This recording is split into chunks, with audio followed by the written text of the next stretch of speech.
સાહેબ મોટા હશે કોઈ અધિકારી, આ સત્ય બની ગયેલી વાત કરું સાહેબ, કે દુનિયામાં મેલડી શું કરે, દેવ શું કરે બાપ. વગડિયા ગામના પાટાની માથે માતાજી મેલડી માનું નાનેવડું મંદિર દેરી છે, આજે છે સાહેબ. અને અહીંયા રેલગાડીના પાટા માટે પાટો આમ છે ક્રોસ કરવો પડ્યો છે. મારી મેલડીની દેરી આખી પાછી નથી થઈ સાહેબ.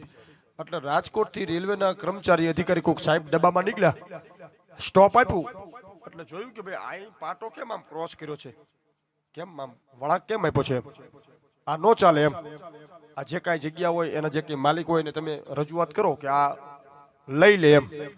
એટલે કોઈએ કીધું કે સાહેબ આ તો મેલડી માનું મંદિર છે, આ કોઈ વ્યક્તિની છે નહીં, આ તો ગામ આખાની માતા પાટા માથે લીમડા વાળી પોપટ બાપાની મેલડી.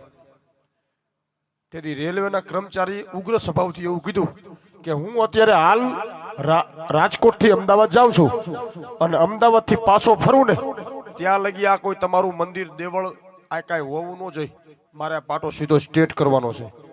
આટલું કહી અને આ ગાડી તો ચાલતી થઈ સાહેબ. રાજકોટથી વાંકાનેર, વાંકાનેરથી થાન, થાનથી વગડિયા ઓર્ડર કરી આવડો વાત કરી અને સાહેબ સુરેન્દ્રનગર વિરમગામ અને અમદાવાદ જાય.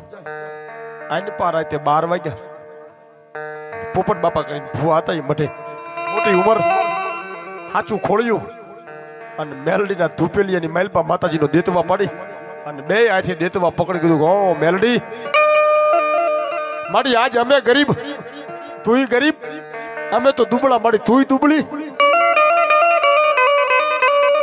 તેદી વગડિયાના મંદિરની માલપાથી ખાલી એક હવા વેતની નાગણી બહાર આવી હતી સાહેબ. અને કીધું પોપટ ડુવા, એ મારા ભુવા, તારો રાજકોટનો રેલવેનો કર્મચારી એવું કહીને ગયો છે ને કે અમદાવાદથી પાછો ફરું તા લગી નો રહેવા જવું, આ કાંઈ નો રહેવા દેજો એમ કીધું ને કે હા.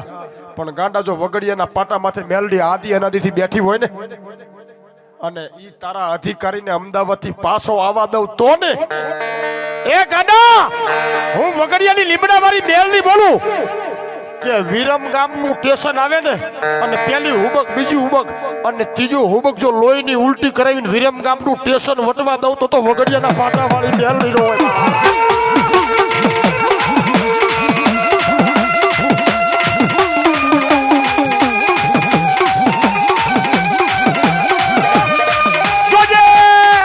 વગડિયાના પાટા વાળી મારી મેલડી જોજે જોજે.